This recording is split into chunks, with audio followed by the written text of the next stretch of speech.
And again, I'm pleased to report that there are now over 3,000 universal applications shipping. And all of us at Apple would like to say thank you, guys. Thank you.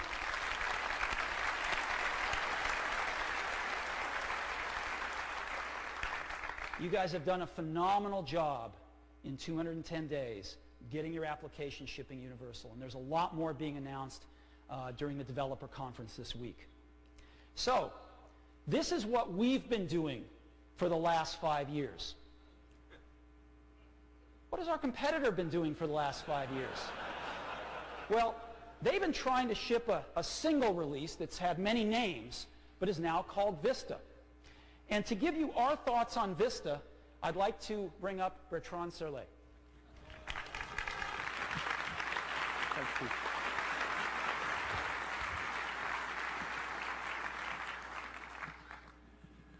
Two years ago at WWDC, we thought we'd poke a little bit of fun at the folks in Redmond who were still working on Longhorn. So we hung in the hallways of the conference those big banners that said, "Redmond, start your photocopiers." It was all a joke, but they actually took it seriously.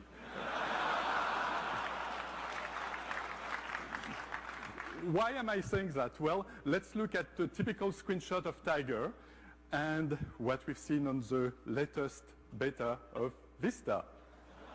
Some similarities here. Let's look at Spotlight. Now, with Spotlight, finally, it's easier to find information on your local disks than information on the web. And we have this incredible technology under the hood.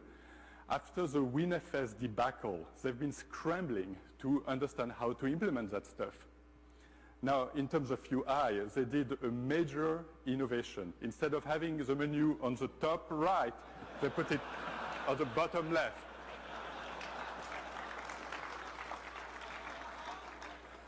Another key technology is, of course, the browser technology. With Safari, we kind of restarted innovation and creation in the browser space by having a browser that's both elegant, simple, yet powerful. And in Tiger, we added a personal clipping assistant functionality, Safari RSS. Guess what? IE7 RSS. They even have the same layout for the little kind of filter box on the right. Now, talking of similar layout, there's our mail program, and for the longest time, Windows had had this kind of combo that does mail and calendaring and address book. Well, no longer. It's now an independent program. This is iCal, our calendaring program, and this is Windows Calendar. They even tried to copy the color scheme and didn't get that quite right. Now, this is a logo. Now, you may think that I made up the logo by taking the standard Microsoft Windows logo and adding a nice aqua bubble on top. No, that's the official logo. But, you know, underneath it all, it's still Windows.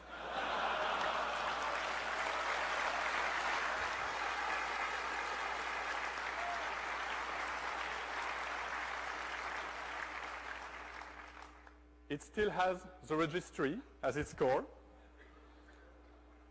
It's still DLL hell. And it has this well-loved feature that's called activation.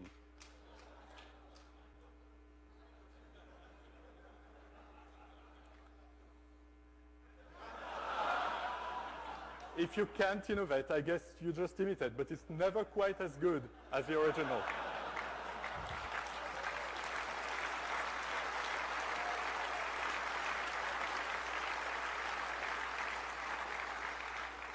So, enough said about Vista. Vista is still in the future for Windows customers, but for us, it's features from our past. It's features we've had in Tiger, in Panther, some since the beginning of macOS 10, and we've already iterated several times on those features.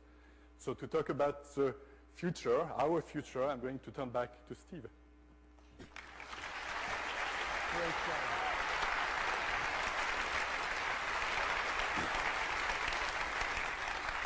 Thank you, Bertrand. You know, our friends up north spend over $5 billion a year on R&D, and yet these days all they seem to be able to do is try to copy Google and Apple. So I guess it's a good example of how money isn't everything. So this is what our friends are working on. What are we working on? We're working on the next major release of OS X called Leopard.